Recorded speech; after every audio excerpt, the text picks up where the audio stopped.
Having established herself on radio stations such as Radio Bop, Kaya FM, Metro, Radio 2000, one would believe that our guest's passion was radio.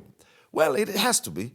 But she has further extended her talents by gracing our screens, acting in television shows such as Generations, Gaz'Lam, Cha-Cha-Cha, and most recently, series iGazi. Vatiswa Ndara has been celebrated and awarded for her work in broadcasting for many years, and she's with us to discuss her career and how she sustains herself for so many years. Vatiswa, good to catch up with you. Thank you. Thank you for having me, Tim. And looking fresh, young, healthy, strong, still. Really? Yeah, you are. I'm so happy to Most hear definitely. That. I'm trying. I try to eat well. I go to the gym because you never know. This industry, you have to be healthy all the time. Yes. Yeah. And that's what's keeping you together. Somebody would say, "Are you sure it's the same Vatiswa? Are you sure? What happened to her? Did she? What happened to the other half of her? Did she undergo some makeover of sorts or Botox or anything of that sort? No Botox, nothing. Black don't crack, so we don't need Botox. Okay, but it's just looking after yourself and exercise and so forth. But sustaining a career, because you are either in or out, right? And these days we talk about trends, that Vatiswa is trending. Then you can trend for a week and you are out forever. Have I ever trended? I doubt. Yes. What is trending? I still don't understand when they say somebody's trending, Tim. Yeah. I know you are appearing somewhere and people are talking about you, but what does it mean? For me, I've never seen myself trend. The character that I've played trended. Yes. But not Vatiswa. And I still don't even know what it means for that character to trend. What does it mean? Does it mean you're popular or... No, it means I suppose you're interesting at that time. At that time. Okay. Yeah. Because I would see people say, so-and-so is trending. And then I think, but what does that mean? Exactly. It means people are just interested talking about you at that time. But let's talk about you. Yeah, at that time. No, not at that time. Over all time. And how you've sustained your career. I mean, you got into the media work via radio, right? Yes. And radio, it's acting anyway, in its own way. Yes. But people don't get to see you, and you don't have to play a character created by anybody else for a particular story, right? You're playing yourself. Yeah. And on a daily basis, giving your energy to as many people as possible, because you're interacting with those numbers of people. They want you to be fresh, enthusiastic, keen when you do your work. But how did you crack it in radio? Let's start there anyway. Radio Transkei, back in the day. And they were having auditions, and because I've always wanted to act. And I just knew coming to Joburg was going to be a challenge. It's like going to Hollywood and thinking you're going to make it there. So I needed to get a foot in the door. And my brother was working at Radio Transkei, and he said, they're having auditions. Why don't you go and try that? And you were interested anyway? I was interested because from a young age, I would watch newsreaders on television, and I think, I can do that. So I thought, here's an opportunity. So I went there, and somebody called me to Bob, Radio Bop. And so it went. It went on from one station to the other, getting recruited. We worked together at some point. Yes, I always wonder how you manage to keep calm and cool and collected the whole time. How do you do that? Am I calm, cool? Well, I don't know what you do behind the scenes, but I don't have the... Because some people... You haven't heard the reports. I've never heard the reports, or No. I've never, been on the wrong side of you to experience that, you see. So... No, I think it's being in the right space and loving what you do. Obviously, there'll be those bad moments. But let's talk. In fact, the television, I'm sure it does awaken that part or that side of you that I don't know. Not deliberately, but because the pressure is much, much more pronounced there, right? You have to work to scripts, you work with producers, you work with directors, you work with other characters, the call times sometimes are not capped to, things change. And it's high pressure work, I can imagine. Yeah, that's when you get to see my... But how do you cope with all of that?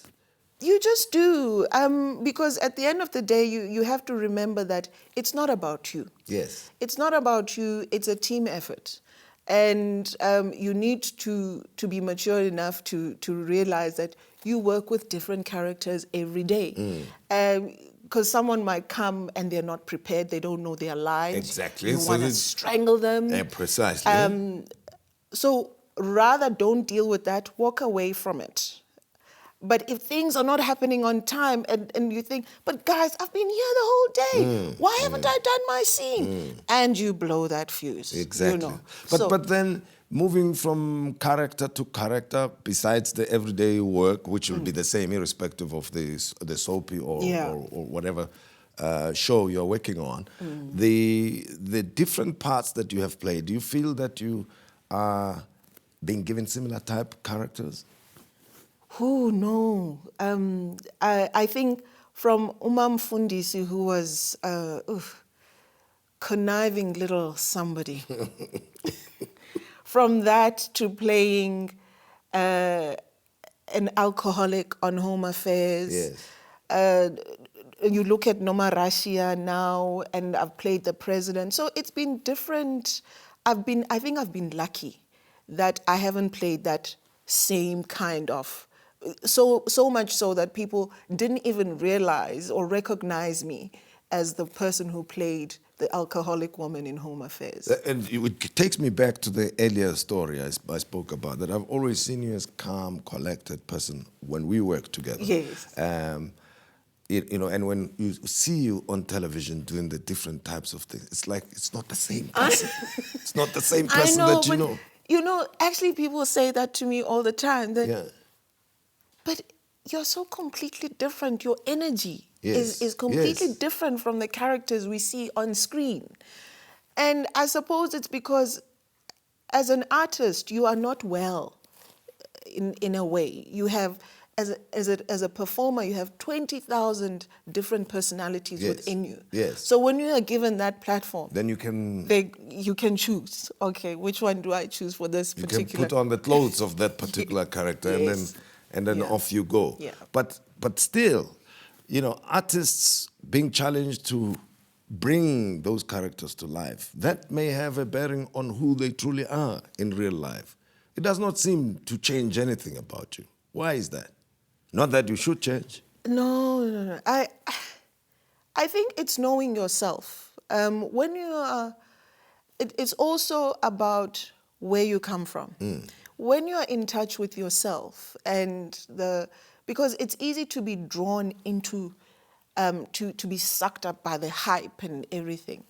But when it's just for you doing what you enjoy and it's not about anything else, it's easier than to just stay calm and carry on as if... There's another thing that artists, especially those who act on television, go through. You know, that they go through lean spells when they're not being given roles to play and so on. Have you ever gone through that? And how do you mitigate that? Because it can affect your life. You lose confidence and you think you're not good in your craft anymore. People don't like you anymore. You start thinking, am I in the right...